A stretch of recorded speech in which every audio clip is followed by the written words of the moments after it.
company churns out about 5 million lapel pins a year. It all starts with the sketch of the pin design, and from that, the master, a negative made of magnesium. They'll make copies of this master to create a production mould. But first, using a coping saw, they cut out the front and back pieces of the master. Using a dispenser about the size of a sewing needle, they glue the pieces together with epoxy. It takes 5 minutes to dry. Then they cast enough copies of the master to fill up a rubber disc. After tracing the outlines, a worker uses a surgical knife to meticulously carve out the cavities. He softens the rubber with paint thinner to enable precision cuts. Then he places a copy of the master in each cavity. Another disc goes on top. Then it's into a machine called a vulcanizer for 1 hour.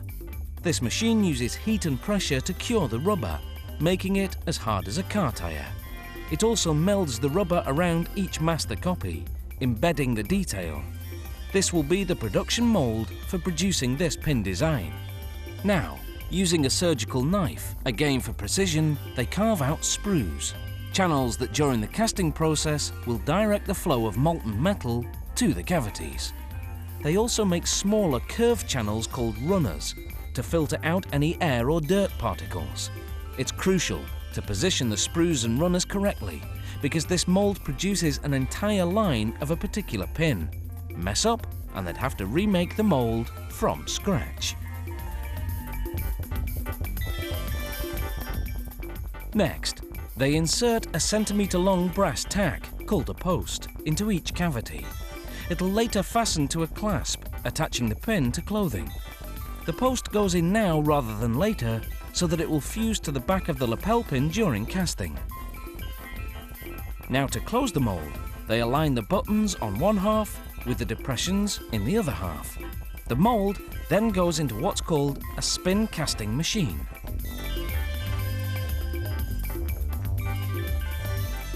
Using a cast iron ladle that can withstand the fiery temperature, they pour in molten metal, either pewter, zinc or tin alloy. As the machine spins, centrifugal force propels the metal into every nook and cranny of the cavities. After a minute of spinning, 400 rotations, the mould comes out. The metal takes about 5 minutes to cool and harden.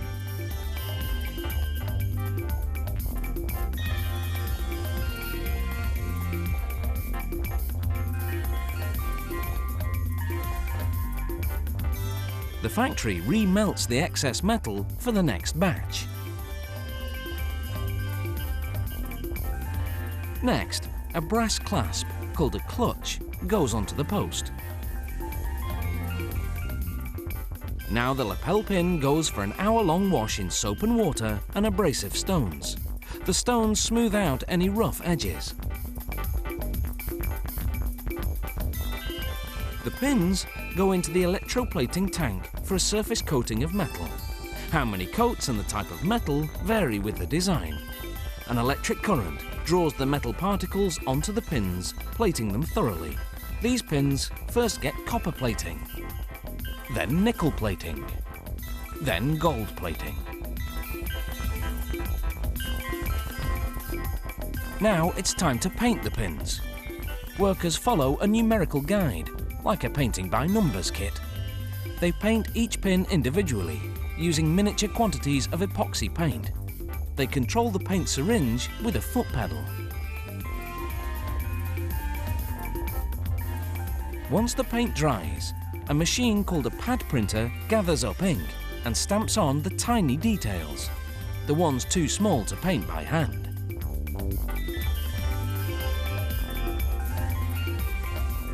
The post is pierced through the fabric, secured with a clutch, and this lapel pin is now ready to wear.